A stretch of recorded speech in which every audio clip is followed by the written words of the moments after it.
First story, the Lisa Montgomery case, the statue that moved, 2010 USA. I always loved cemeteries, not in a creepy way, just in that quiet, eerie appreciation for history. There's something about old gravestones and weathered statues that feels like touching the past. That's why I was in Lafayette Cemetery No. 1 in New Orleans that afternoon, camera slung over my shoulder, wandering between the mausoleums, searching for the perfect shot. The sky was overcast, the air thick and humid, the kind of stillness that makes you hyper-aware of every little sound. Distant footsteps on gravel, a crow's wings flapping overhead, the occasional creak of tree branches. I had just found an incredible angel statue, standing solemn with its head slightly bowed, its stone eyes hollow and unseeing. I took a shot, adjusted my lens, then took another, and that's when I noticed it. The statue had moved.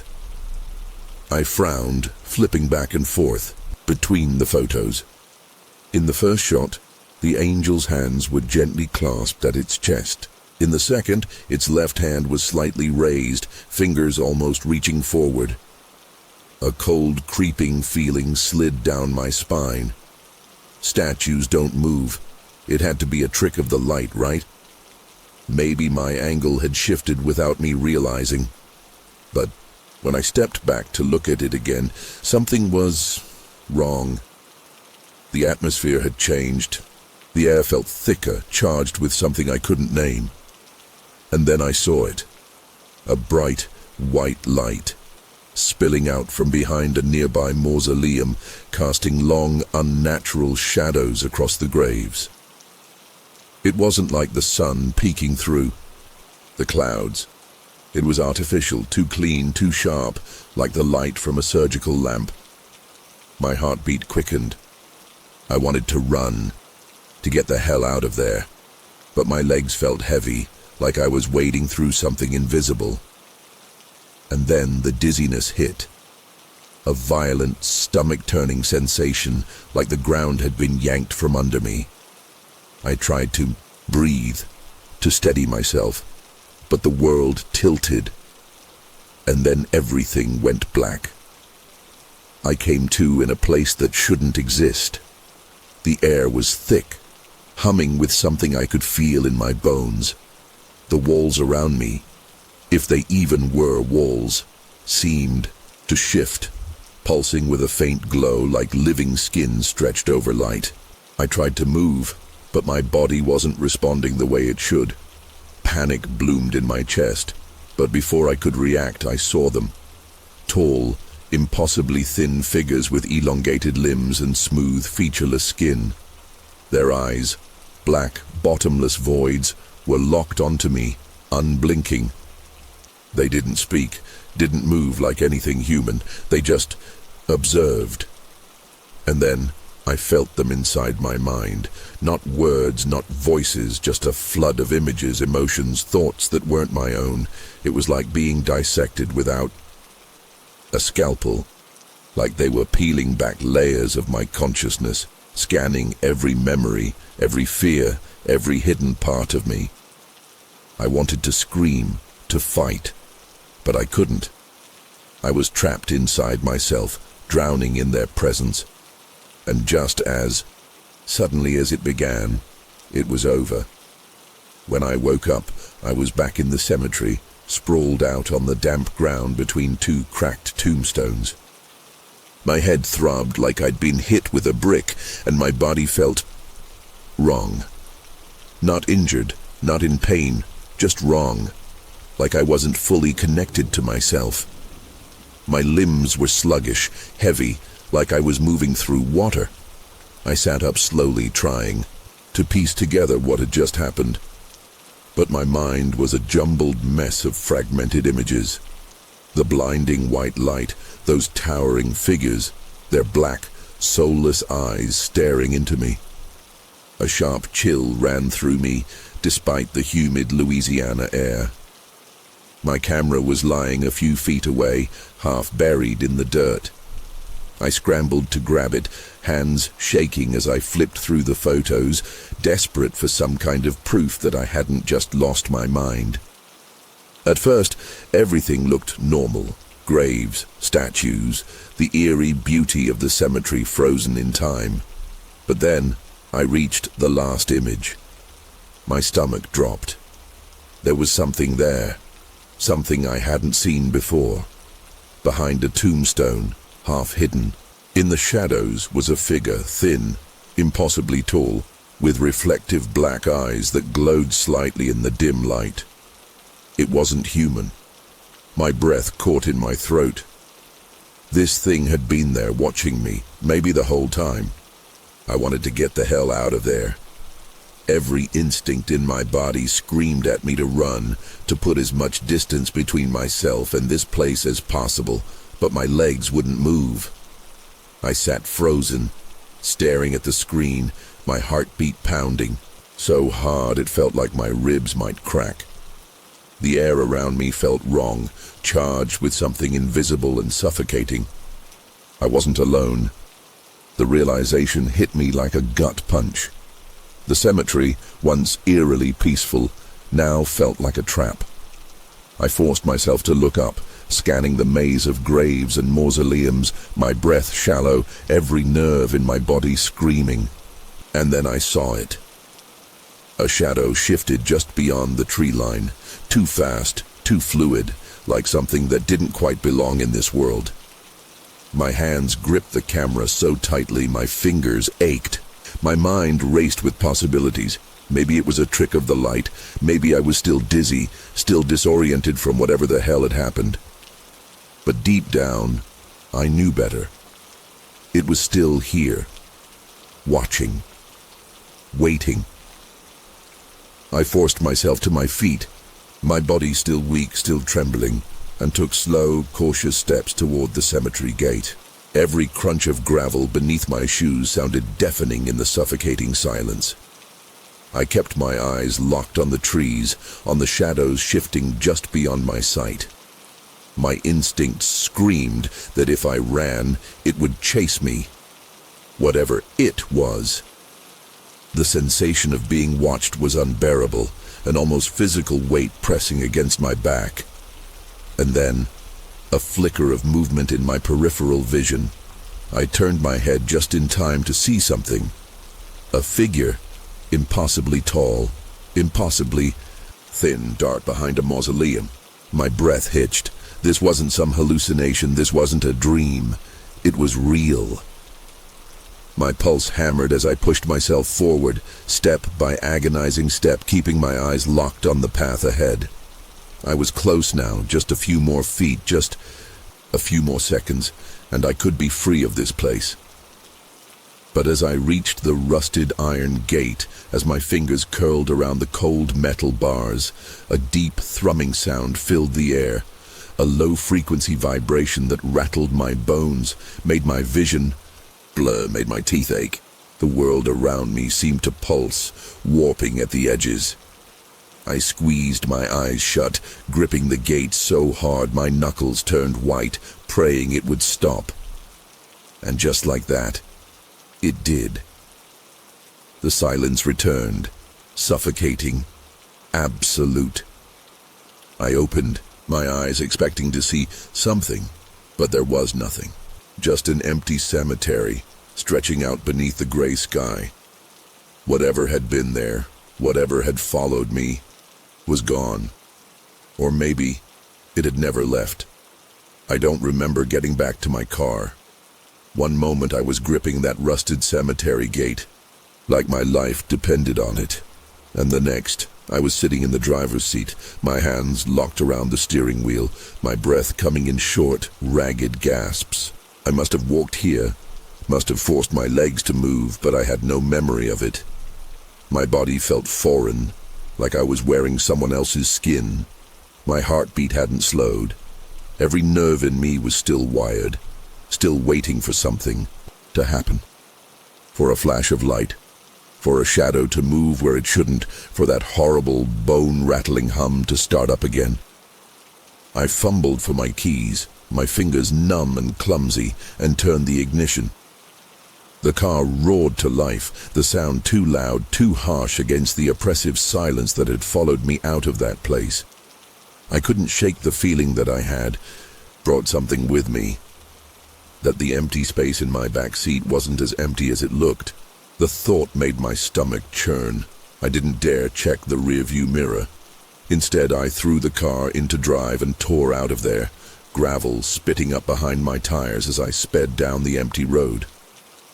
But even as I left the cemetery behind, even as I put miles between me and that impossible, awful thing I had experienced, I knew deep down this wasn't over. I didn't go straight home. I couldn't. I was too wired, too shaken. Instead, I pulled into an empty gas station parking lot and just sat there, staring at the dashboard, gripping the wheel so tightly my knuckles ached. My camera was still, slung around my neck, the strap digging into my skin. I didn't want to look at it. I didn't want to see that picture again, the one with the thing hiding behind the tombstone, watching me. But I had to. My whole body tensed as I slowly, reluctantly lifted the camera and flipped through the images once more.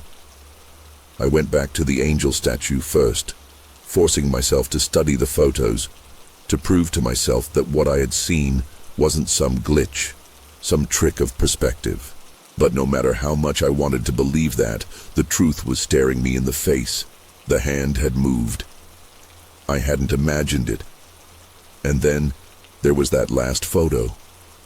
My breath caught in my throat as I zoomed in on the shadowy figure behind. The grave. Its eyes were still there, still gleaming, still watching. But there was something else. Something I hadn't noticed before. The longer I stared, the more my stomach twisted with slow, creeping horror. Its head was tilted now, slightly, just enough to be noticeable. Like it knew I was looking at it, like it wanted me to see. I turned the camera off. I couldn't look at it anymore. My whole body was buzzing with a deep, crawling anxiety, like something was pressing down on me, just out of reach, just beyond what I could understand. My hands were shaking. My skin felt too tight. I took deep, shuddering breaths, trying to calm myself down, to ground myself, but the feeling wouldn't go away. It wasn't just fear. It was knowing. Knowing that something had happened to me in that cemetery. Knowing that I hadn't just seen something. I had been seen. I had been taken. I had been returned. And yet, I wasn't sure I had come back, alone. The thought lodged itself deep in my brain, refusing to leave. What if there was something different about me now? What if something had changed? My reflection in the rearview mirror caught my eye, and for a second I almost didn't want to look. But I did. And for the briefest, most terrifying moment, I could have sworn my eyes looked just a little too dark. I don't remember driving. Home. Just like with the cemetery, it was like I had skipped time, like my brain had shut off and left my body on autopilot. 1 second I was in that gas station parking lot, my skin crawling with unease, and the next I was pulling into my driveway, the porch light flickering weakly against the growing darkness. I killed the engine, sat there for a moment, and just listened. The street was empty, quiet, too quiet. Usually I could hear the distant hum of traffic, the occasional bark of a neighbor's dog. But now, there was nothing. Just an unnatural stillness that felt like the world was holding its breath. My fingers drummed anxiously against the steering wheel. I kept telling myself to get out, to go inside, to lock the doors and pretend this day had never happened. But that feeling, that deep, primal wrongness, was still pressing down on me. The air felt thick, heavy, charged with something invisible and suffocating. I could feel it in my bones, a presence that wasn't supposed to be there. And then, I saw it. A flicker of movement in my peripheral vision. My stomach clenched. Slowly, cautiously, I turned my head, my pulse roaring in my ears.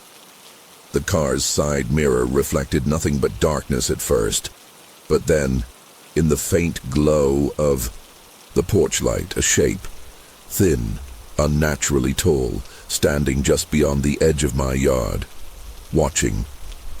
Every hair on my body stood on end.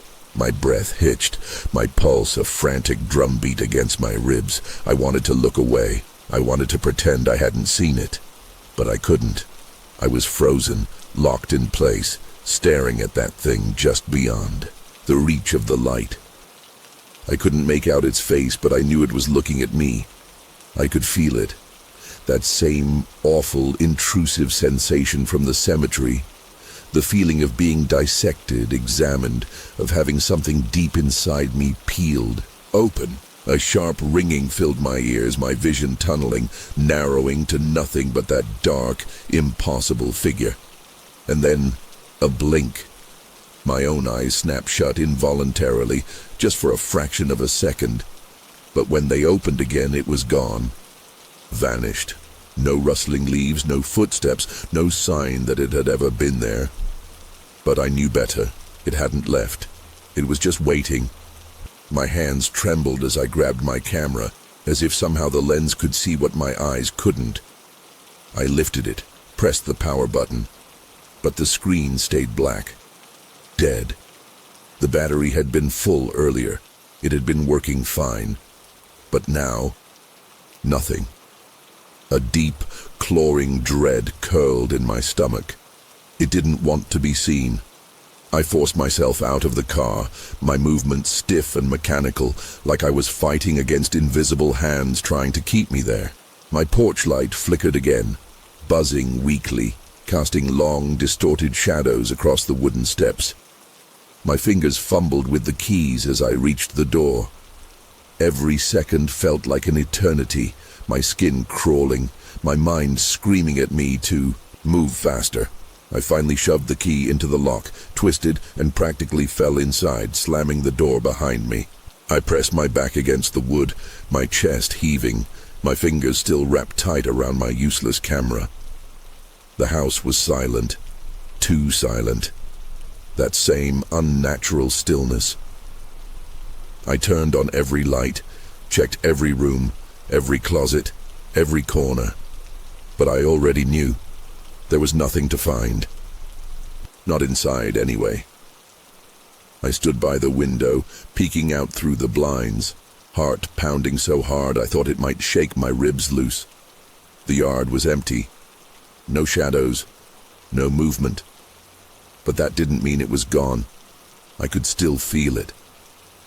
Watching, waiting, and then, as I stood there, my pulse hammering in my throat, the porch light flickered once more and went out.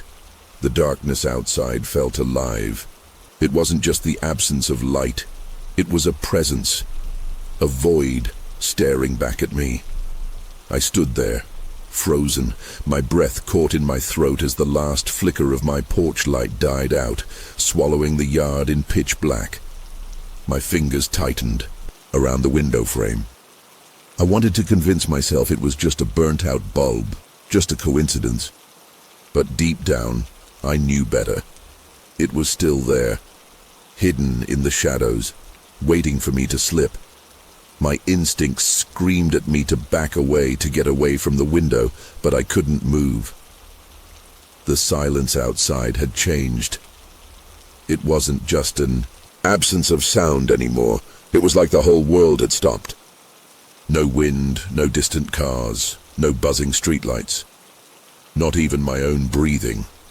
My ears rang with the weight of it, an oppressive, suffocating quiet that made my skull feel like it was going to split open. And then, just as I started to turn away, something moved, not in the yard, not beyond the trees, closer. My stomach clenched. My own reflection in the glass stared back at me, wide-eyed, pale.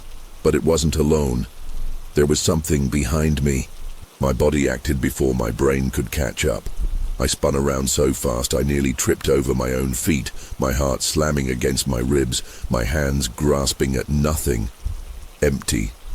The room was empty. My stomach churned, my skin prickling with an awful, crawling sensation, like something had just been there a second ago. Like something had been right behind me. I sucked in a shaky breath, trying to calm the panic clawing up my throat, but my limbs felt weak, useless. This was wrong. All of this was wrong.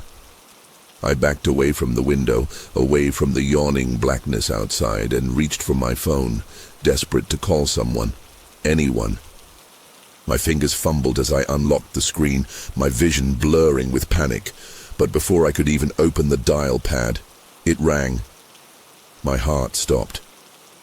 The screen showed unknown caller. My throat tightened. I didn't want to answer. I knew I shouldn't answer. But my hands moved on their own, like something else had taken control. The second my thumb pressed the screen, the call connected.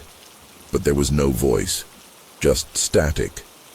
Deep, guttural, suffocating static that filled my ears, my skull, my entire body with its oppressive, inhuman noise. And buried underneath it, breathing, not mine. I threw the phone onto the table, my pulse hammering so hard it felt like my chest would cave in. This wasn't real. It couldn't be real. But the static was still there, the call still open, the sound seeping into the room like it was alive. I pressed my hands over my ears, trying to block it out, but I could still feel it inside my head. Like something was crawling through my thoughts, peeling them open, scanning them just like before. My knees buckled and I staggered back, knocking over a chair. My vision blurred. My body felt disconnected, like I was floating just outside of myself. And then, everything stopped. The phone went dead. The air went still.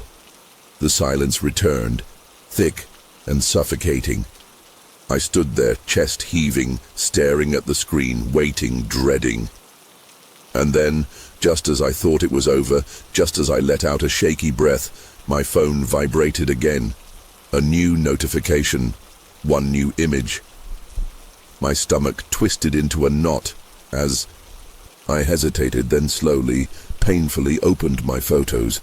It was me. A picture of me, taken from behind, standing at the window. I don't remember what happened after that.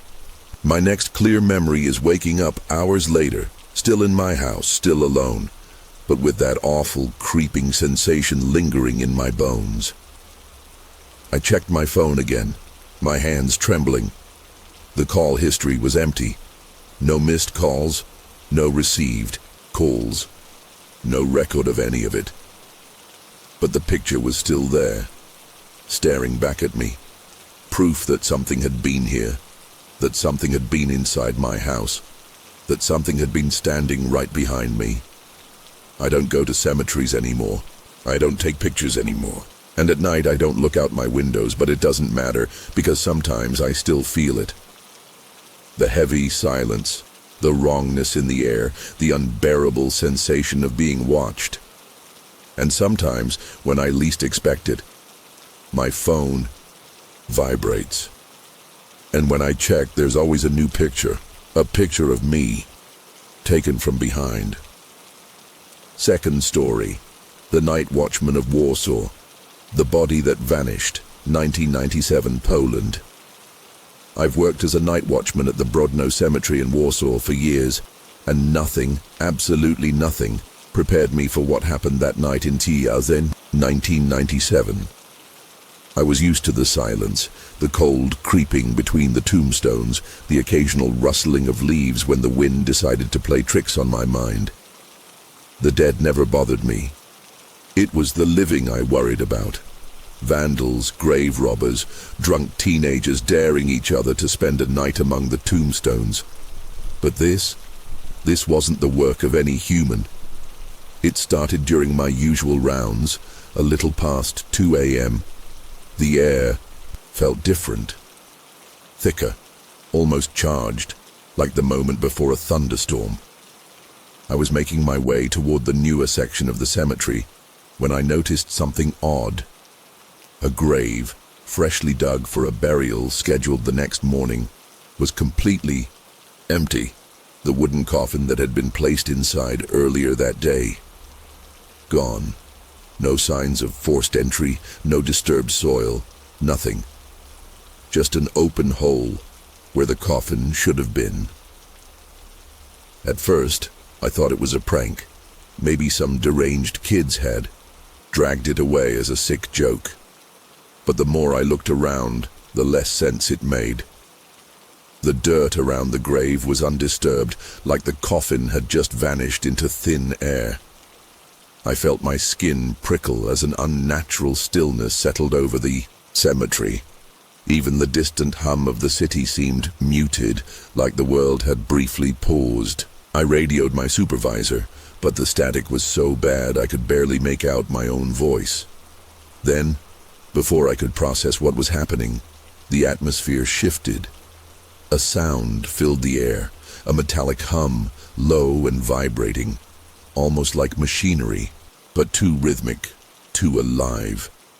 I turned in every direction, trying to locate the source, but it seemed to be coming from everywhere and nowhere at once.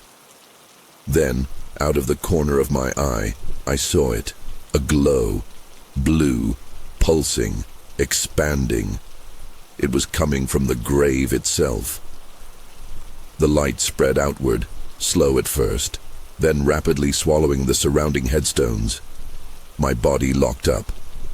I wanted to run, but something held me in place, like my own muscles refused to obey. My breathing was shallow, my heart beat a hammering pulse in my ears.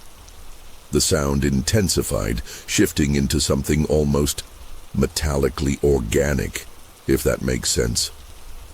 And then everything went black. No pain, no falling, just an overwhelming sense of nothingness, like my body had been erased from existence. When I came to, it was morning. My body ached, and my head felt like it had been split open. I was lying on the ground, right next to the grave. The coffin was back, sitting exactly where it had been the day before. But something was wrong. The wood was burned, the edges charred with a strange circular pattern. And the worst part, the moment I saw those marks, I remembered nothing about what had happened after the blue light consumed me. Whatever took that coffin, had put it back. But why? I scrambled to my feet, my legs trembling beneath me. My clothes were damp with morning dew, but my skin felt too warm, like I had a fever. I didn't understand. One moment, I was drowning in that blue light. The next, it was gone, as if the night had swallowed it whole and spit me back out in the exact same spot. My radio was dead, and my watch, an old thing my father had given me, was frozen at 2:47 a.m.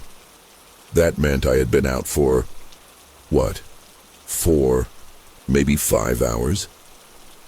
I didn't even want to check my reflection in my pocket mirror.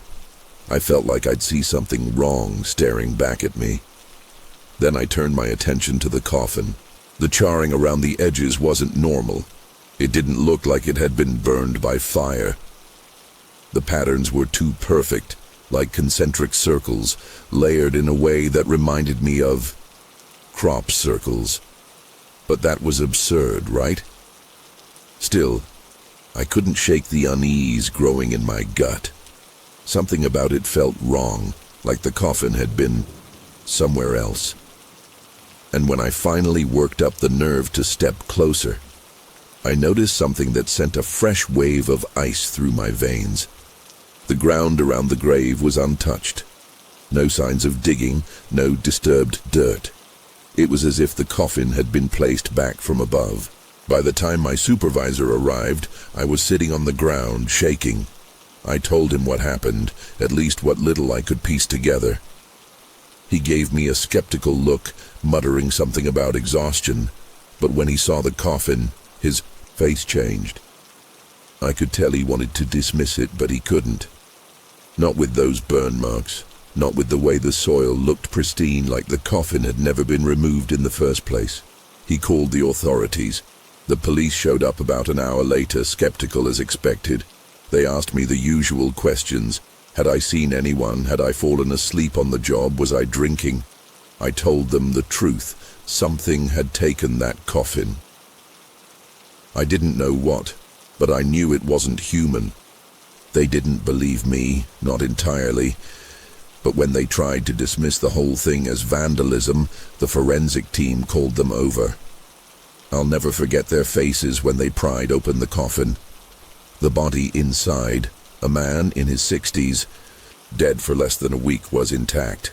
No signs of tampering, no missing organs, no mutilation. But there was one thing that made them all stop. The body was radioactive. I don't mean a little. The forensic guys had a Geiger counter, and the moment they brought it near the corpse, the thing screamed. The levels weren't enough to be lethal to us in the short term, but it was unnatural. Bodies don't just absorb radiation. Not like that. Not in a matter of hours. And yet, there it was. A dead man, perfectly preserved, but emitting low-level radiation as if he had just come back from Chernobyl. No one could explain it. The police got quiet after that. They didn't laugh at me anymore.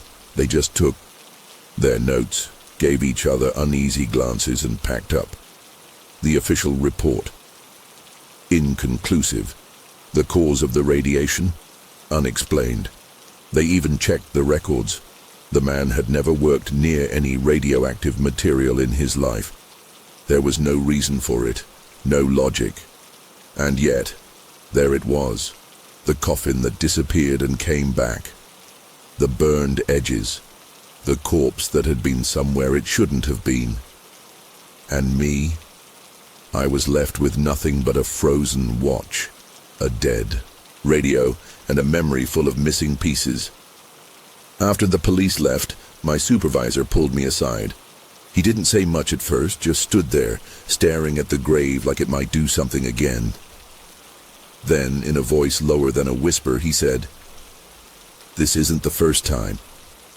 I felt my stomach drop. I asked him what the hell he meant by that, but he just shook his head and muttered something about things better left alone. That was the last shift I ever worked at Brodno Cemetery. I quit the next day. The official story was that I was shaken up, too disturbed to keep doing my job. That's what I told people anyway. The truth? I couldn't shake the feeling that I'd been somewhere else. The weeks that followed were worse than the night itself. My sleep turned into a battle, a losing fight against something that lurked just beyond the veil of my own mind. I'd wake up drenched in sweat, my body trembling, feeling like I was still there, not in the cemetery, but in the blue light, in that void. My dreams, if they even were dreams, weren't normal. I'd find myself standing in an endless white space, stretching in all directions, so bright yet completely void of warmth. No sound, no air, just nothingness.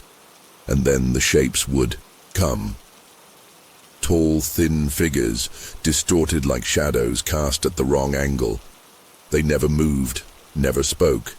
They just watched. I tried to ignore it. I told myself it was stress, a trick of my mind trying to process what had happened. But then, the other thing started. The marks on my skin, small circular patterns, faint but undeniably there, almost like burns. They didn't hurt, but they itched, a deep irritation beneath the flesh, like something had been inside me. At first I thought I was losing it, that maybe I had pressed against something while I slept. But when I finally lifted my shirt and checked my torso in the mirror, there were more. Dozens of them, all the same shape, forming a pattern I didn't recognize. And then there were the gaps. Moments of my life simply missing, hours gone without explanation. I'd leave my apartment to buy groceries and suddenly find myself back home, staring at the wall, my bags untouched. My watch would be frozen again, always at 2:47 a.m. The radio static followed me too, every station, every frequency, filled with that same metallic hum I heard in the cemetery that night. It was like a signal, a message I wasn't meant to understand. And the worst part? I wasn't the only one hearing it. One night, about a month after the incident, I got a call from Piotr, one of the other night guards. His voice was shaking. He didn't ask how I was, didn't try to ease into the conversation. His first words were, "They took something again." My hands went cold. He told me he was working the late shift when it happened. The blue light, the sound, the void.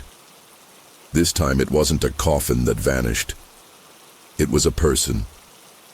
A homeless man who had been sleeping against a mausoleum. Gone, without a trace. Piotr said he was still looking for him, but deep down, we both knew he wasn't coming back. That was the last time I spoke to Piotr. 2 days later, he vanished too. No one knew where he went. His apartment was left untouched. His things exactly as he had left them.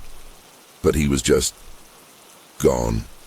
No records of him buying a ticket, no calls, no messages, nothing. It was like he had been erased, and now it's happening again.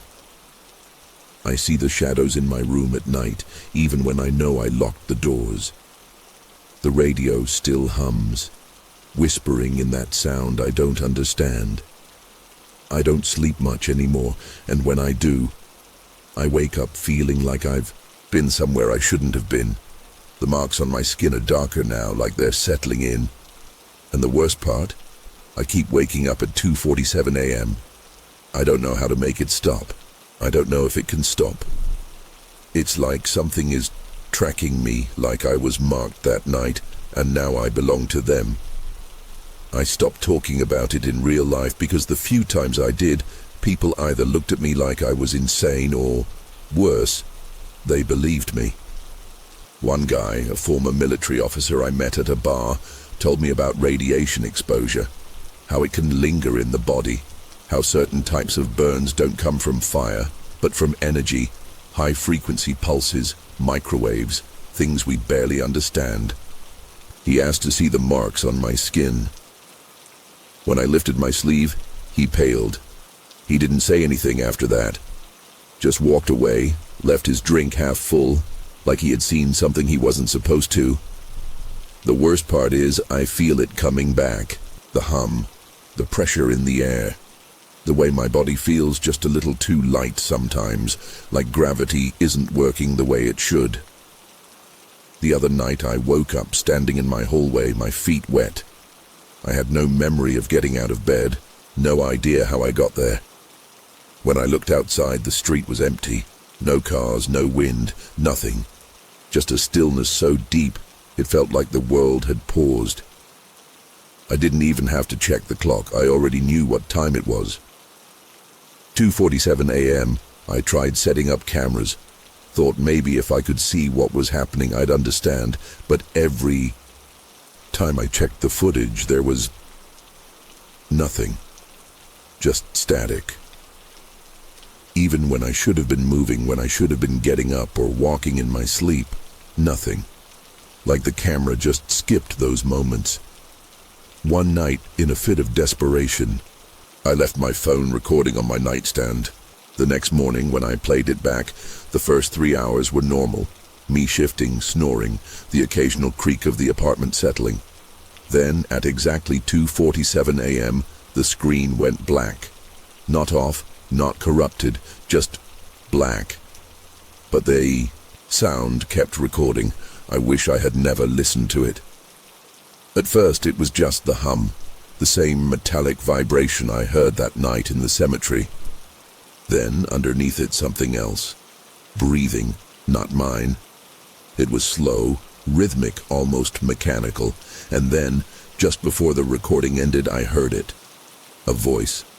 Not words, not a language I recognized, just a whisper, layered over itself, overlapping in ways that made my skin crawl. It wasn't human. I deleted the recording, smashed the phone. It didn't matter. They already know I know, and I think they're getting closer. Last night was the worst. I woke up outside, not in my hallway, not in my apartment, but in the woods, barefoot, freezing, no memory of how I got there. I recognized the area.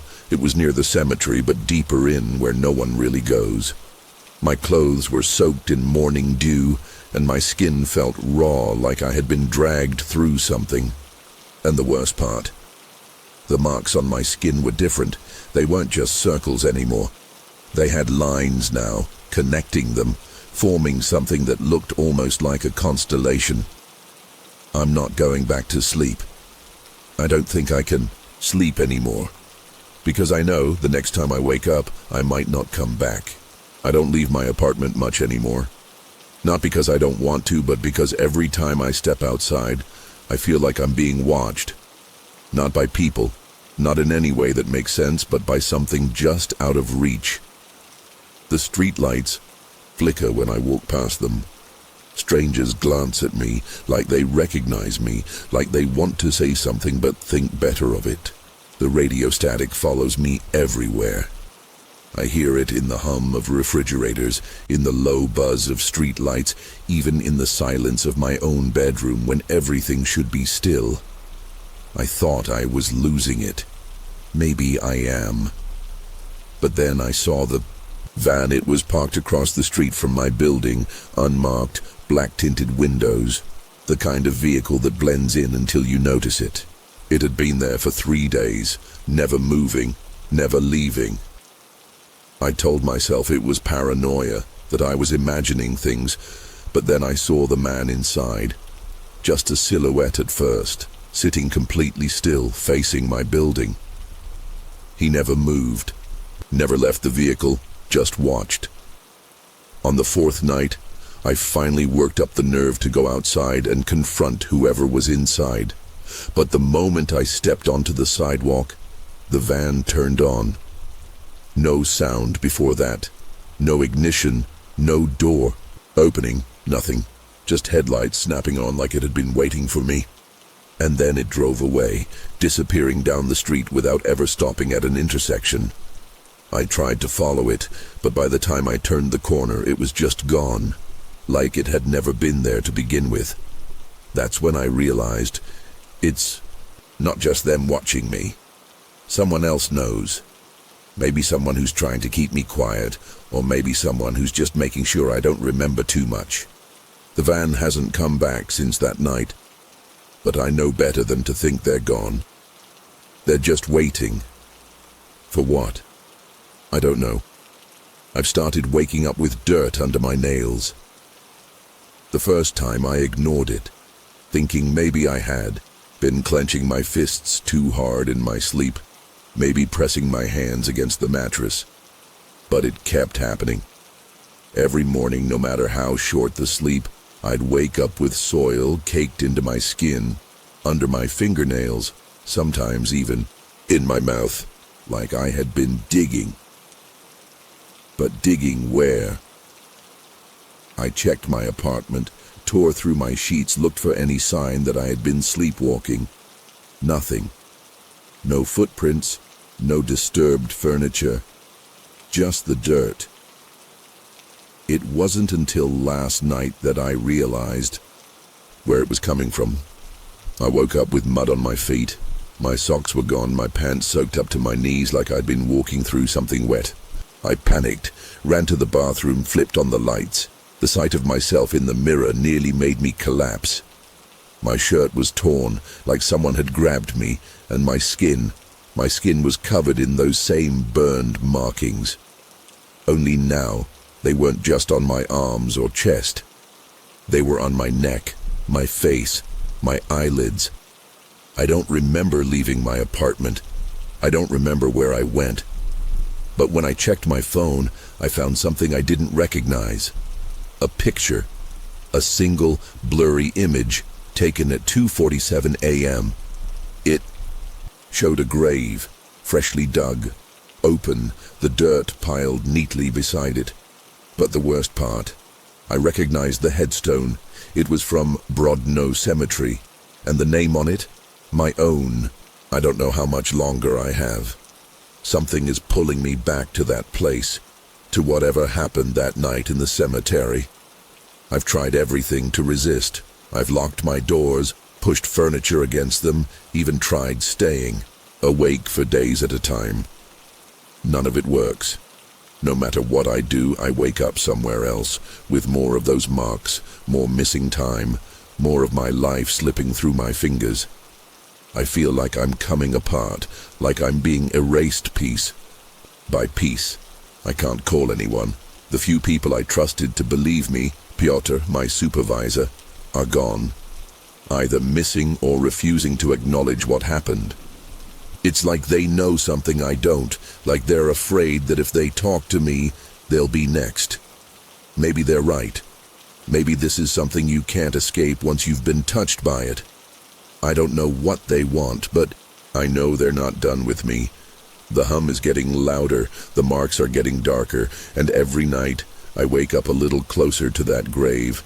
I can't fight it anymore. I can feel them coming, like a pressure in the air, like a storm building inside my own skull. I don't know if I'll wake up tomorrow, but if I do, I know where I'll be. Buried, if you're reading this, I need you to understand something. This isn't a story. This isn't some sick joke or a cry for attention. This is real. And if you think you're safe, if you think this won't happen to you, you're wrong. Because I wasn't special. I wasn't chosen. I was just a guy doing his job, walking through a cemetery in the middle of the night, and I saw something I wasn't supposed to see. That's all it takes. One moment, one mistake, one look too long into the unknown. I can feel my body shutting down as I type this. I don't know if it's exhaustion or something worse, something inside me changing. The hum is everywhere now. The shadows in my room are moving even though the lights are on. I don't think I'm alone anymore. If I disappear, don't look for me. Don't try to understand. Because they don't want to be understood. They only want to take. And once they mark you, they'll never let you go. If you're enjoying this and want to support the channel in bringing more spine-chilling stories like this, any contribution is greatly appreciated. The donation link is pinned in the first comment, and even the smallest support means so much. Thank you for joining me on this journey. Third story, the Giovanni Ricci case, the interrupted funeral, 1964, Italy. I don't talk about this, ever, but lately I feel like I have to. Maybe someone out there has gone through the same thing. Maybe writing it down will make it feel less like some fever dream I can't wake up from. It happened on a humid afternoon in 1964 in a small cemetery in Sicily. The kind of place where the air feels thick with grief and incense, where even the trees seem to bow their heads in mourning. I was there as an organizer, making sure the ceremony went smoothly. The deceased was an old man, well respected in the village, and his funeral had drawn a crowd. Priests muttered prayers, family members sobbed, and somewhere in the distance, the faint sound of a church bell rang. But none of that is what stayed with me. What I remember, what still keeps me awake at night, is the thing I saw in the sky. It started as a glint of metal, like sunlight bouncing off a mirror. At first I thought it was a plane, but it wasn't moving. It just hovered there, silent, unnatural. My stomach twisted. I nudged the man beside me, but before I could say anything, a beam of light shot down from the object. I swear on my life. The coffin began to lift. It wasn't violent, it wasn't sudden. It was slow, controlled, like invisible hands were pulling it upward. Gasps turned into screams. People scattered, some falling to their knees, others running toward the gates. I wanted to move, I really did. But my legs wouldn't work. My eyes stayed locked on the coffin as it hovered for what felt like forever. Then, just as suddenly, the light vanished, and the casket crashed back onto the earth with a dull, sickening thud. The screams grew louder, but I didn't move, because at that moment the light turned toward me. I didn't feel anything at first. No pain, no heat. Just an overwhelming brightness swallowing everything. My mind barely had time to register fear before my body gave up. I collapsed. There was no falling sensation, no impact. It was like my existence had been cut from one scene and pasted into another. The first thing I noticed was the silence. The second was the cold. When I opened my eyes, I was lying on a smooth, metallic floor, and above me, strange figures moved in an eerie rhythm. Small bodies, elongated heads, large, liquid black eyes that reflected the light. My breath caught in my throat. I couldn't move.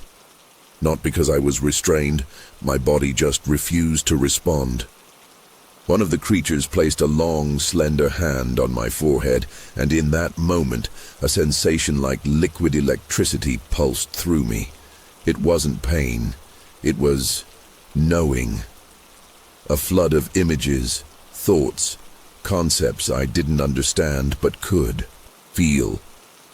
My mind stretched and twisted in ways it wasn't meant to. And then, just as suddenly as it began, it stopped. The creatures pulled away, and I was falling. The impact never came. One moment I was in that cold, silent space, and the next I was gasping for air, my back hitting the damp earth with a force that sent pain jolting up my spine. I sucked in a breath, choking on the thick scent of soil and decay. My hands clawed at the ground as my body spasmed, the aftershocks of whatever had happened still rippling through my nerves.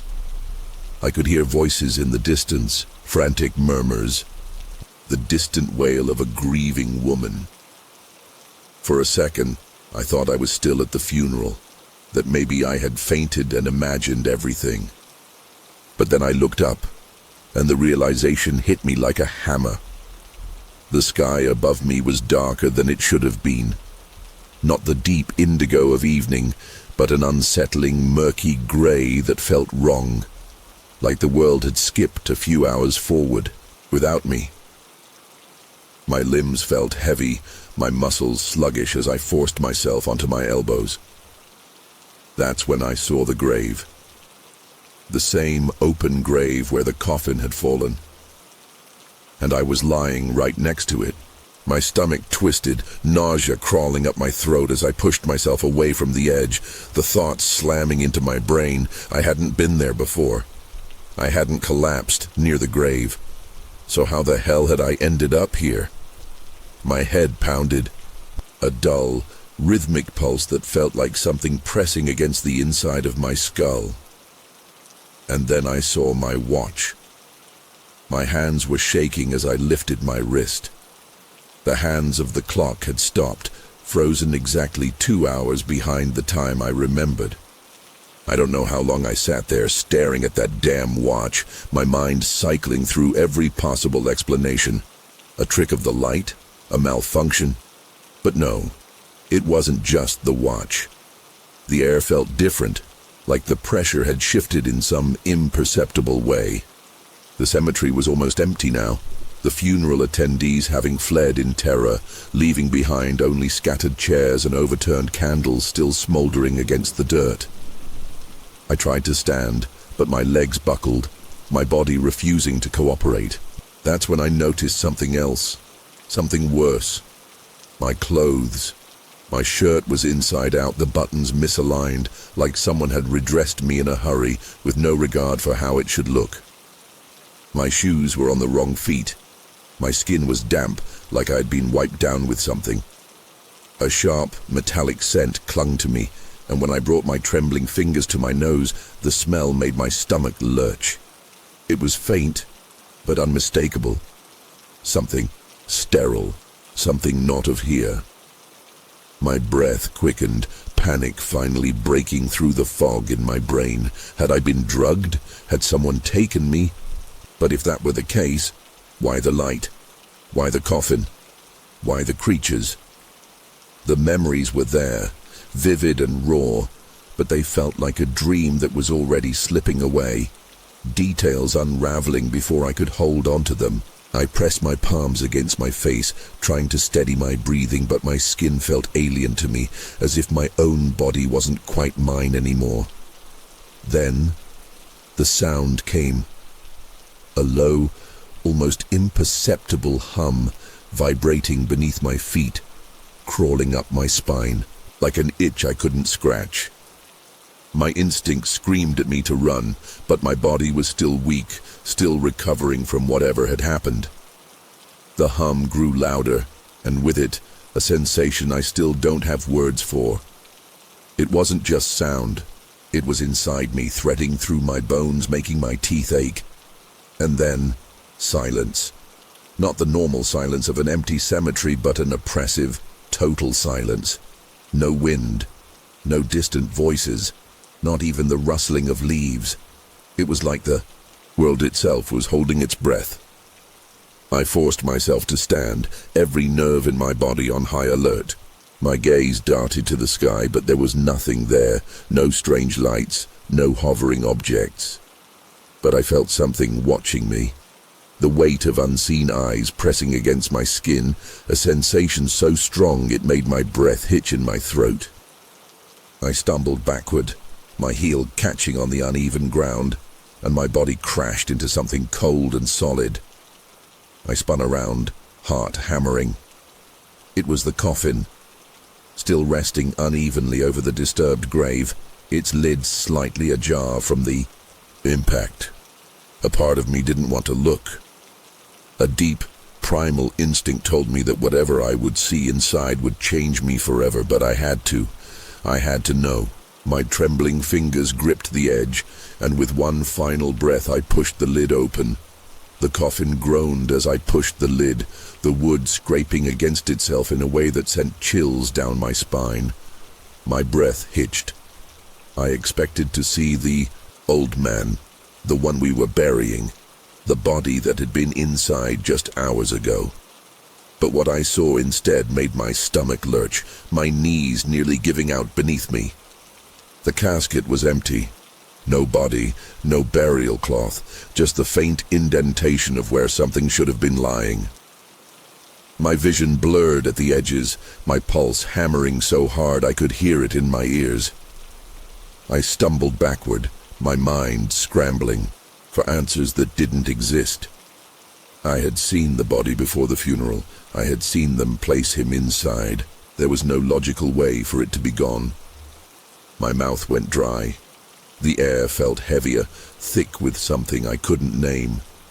I reached out, running my fingers along the inside of the coffin, as if touching it would make sense of it all.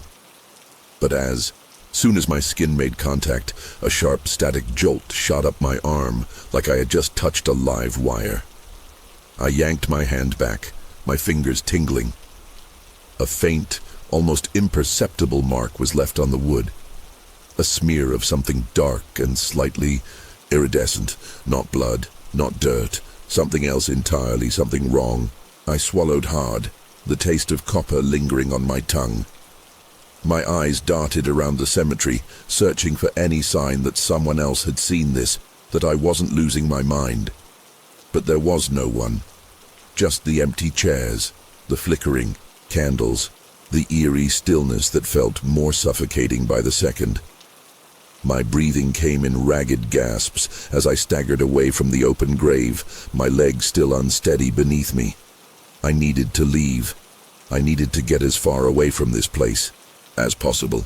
But the moment I turned toward the exit, I froze. There, just beyond the rusted iron gates, stood a figure. Not a priest, not a mourner, not anyone I recognized. It was too far to make out the details, but the shape was wrong. Thin, elongated, motionless. My body screamed at me to move, but I couldn't. I was locked in place, my muscles rigid, my breath caught in my throat. The figure didn't move, didn't breathe. It just watched. And then, in the blink of an eye, it was gone. Not in the way a person walks away or fades into the distance. 1 second it was there. The next, it wasn't. The silence pressed in around me again. Deeper this time. Heavier. My gut twisted with something far worse than fear. Recognition. I had seen figures like that before. Not here, not in this cemetery, but in that place. The cold, metallic room, the large black eyes, the sensation of fingers pressing into my skull, probing my mind like I was nothing more than an insect under glass. A shiver raked through me, my breath coming in short, desperate bursts. My watch. I glanced at it again, my hands trembling. 2 hours. 2 hours gone.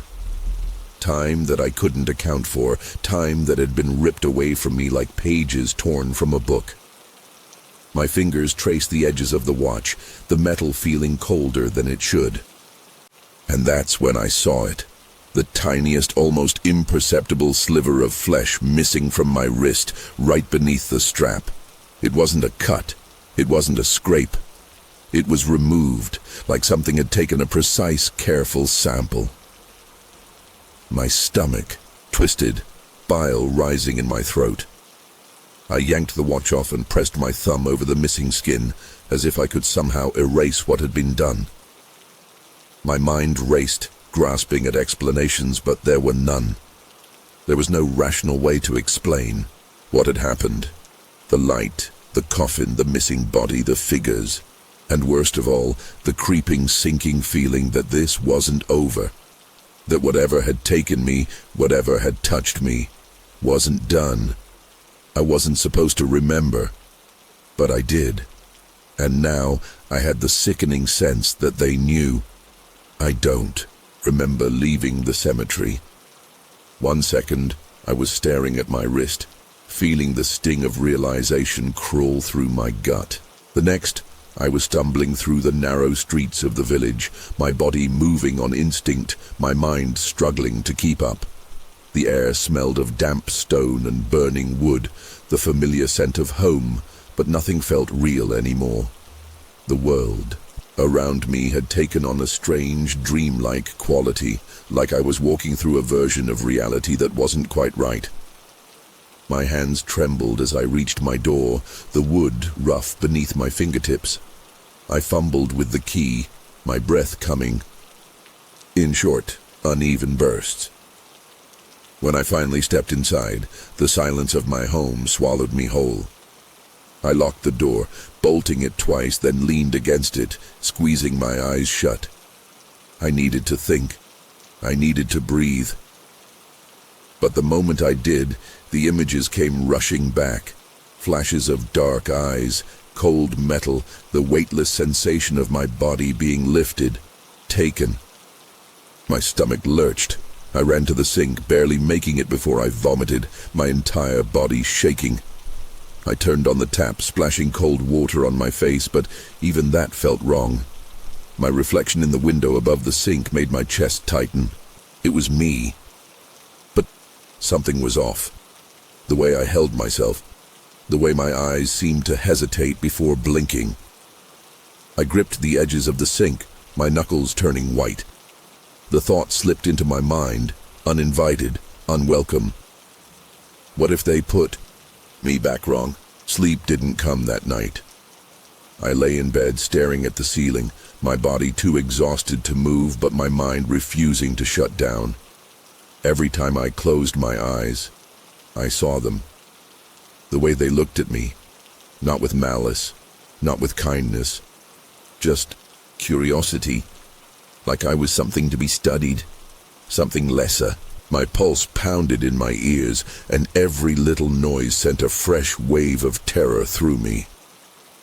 At some point, I must have drifted off, because I woke up to the sound of something clicking.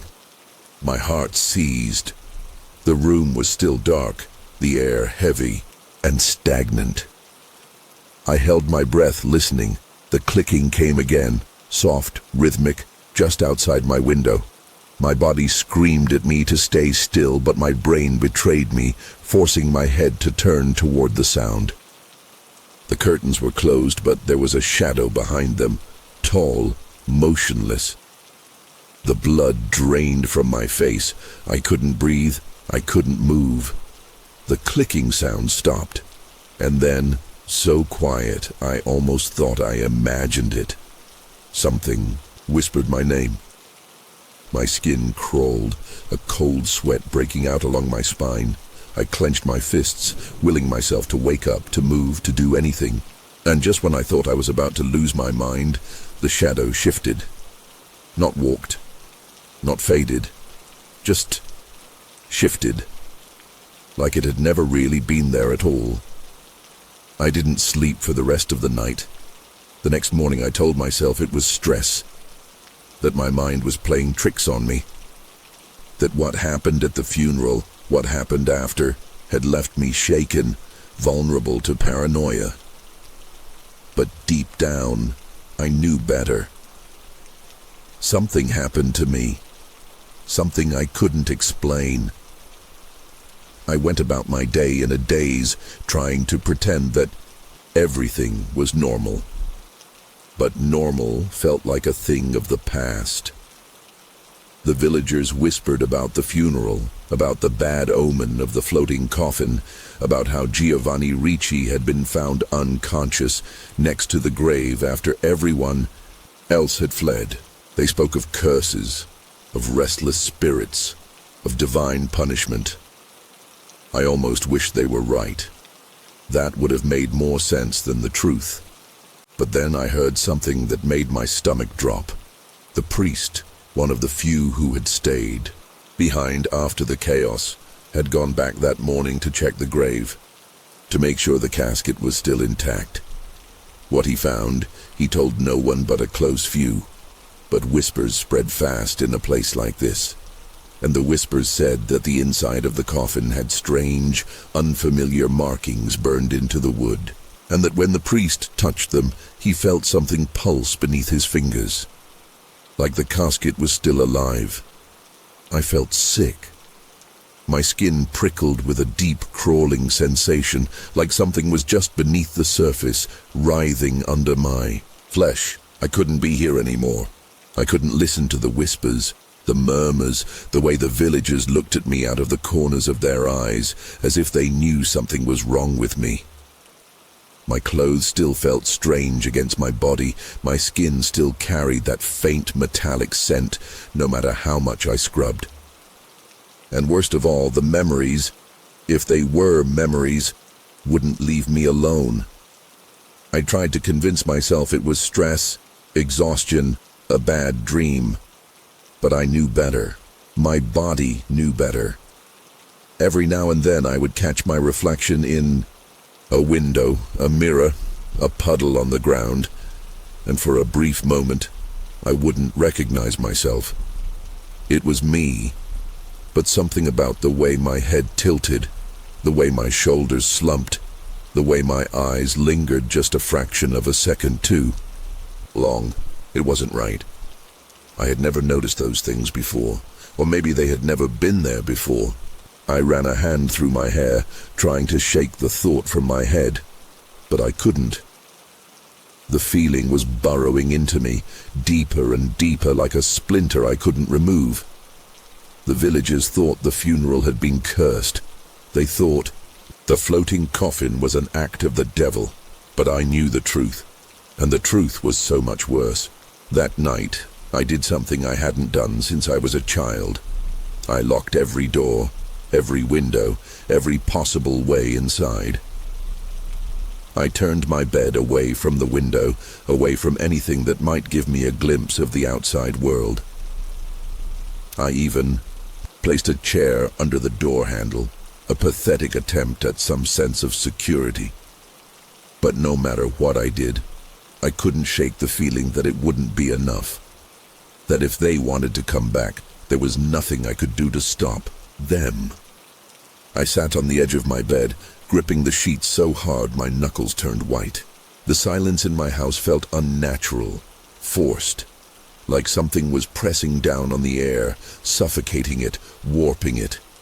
My ears rang with a faint hum, almost imperceptible, but definitely there, like a sound that existed just beyond the edge of human perception.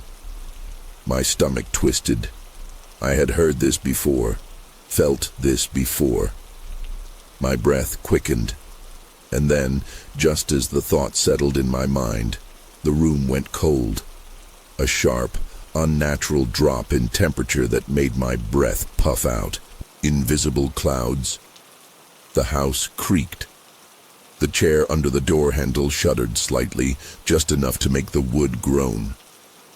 And then, so quiet, so soft I almost convinced myself I had imagined it, the clicking started again. I stopped breathing. My entire body tensed, every muscle locking up as pure, unfiltered terror gripped me by the throat. The clicking was closer, this time. Not outside, not beyond the window, inside the house. The air in the room grew heavier, pressing against my chest, my ribs, my skull. I wanted to move. I needed to move. But I couldn't. Something was wrong with my body. My limbs wouldn't listen. My fingers twitched uselessly at my sides. The clicking grew louder, more deliberate. A slow, unnatural rhythm. And then, footsteps. Soft, measured, moving toward my bedroom door. My pulse slammed against my ribs. A frantic drumbeat that matched the clicking in an awful, twisted harmony. The door handle jiggled. Once, twice, then stopped. I squeezed my eyes shut, my mind racing through every prayer I could remember, every desperate plea for this to not be real. But deep down, I already knew. This wasn't something I could pray away. The air shifted, a subtle change, like something unseen had just moved inside the room. I wanted to scream, but my throat was locked tight. And then, just as quickly as it started, it was over. The pressure lifted, the cold faded, the clicking stopped, and when I finally managed to open my eyes, the room was empty. My door was still locked. The chair was still wedged under the handle, but I knew, I felt it in my bones, something had been here. And it had left, just as easily as it had come. I didn't sleep for the rest of the night. I sat in bed, every nerve on edge, waiting for something, anything to happen again. But nothing did. When morning finally came, the first rays of sunlight, filtering through my window, I felt hollow, like something had been taken from me in the night, something I couldn't name. I checked my watch again, almost afraid to look. It had stopped, not 2 hours behind, not frozen in time, stopped completely. I took it off, staring at the unmoving hands, my stomach twisting into knots. I didn't put it back on. I didn't even want to touch it anymore. That day, I left the village, packed a small bag, and just left. I didn't tell anyone. Didn't say goodbye. I couldn't stay there, not after what had happened, not after what I knew. And still, even now, even all these years later, I don't have answers. I don't know why they took me, what they did to me, what they left behind in place of whatever they took. But the worst part, the part that keeps me up at night, it's not the memories, it's not the fear, it's the feeling I still get, even now, no matter where I go. That sensation of unseen eyes watching, the soft clicking just at the edge of my hearing, the occasional shadow in my window that vanishes the second I turn my head. They weren't done with me that night. And deep down, I know they'll come back. Maybe not today, maybe not tomorrow, but one day, when I least expect it. And when they do, this time, I don't think they'll bring me back. So, what did you think of this story? Did it scare you? Was there a part that gave you chills or stuck with you the most? I'd love to hear your thoughts. Leave a comment below. If you've had a similar experience or have suggestions for improving future videos, let me know too. Thank you for watching and being part of this amazing community. See you in the next story.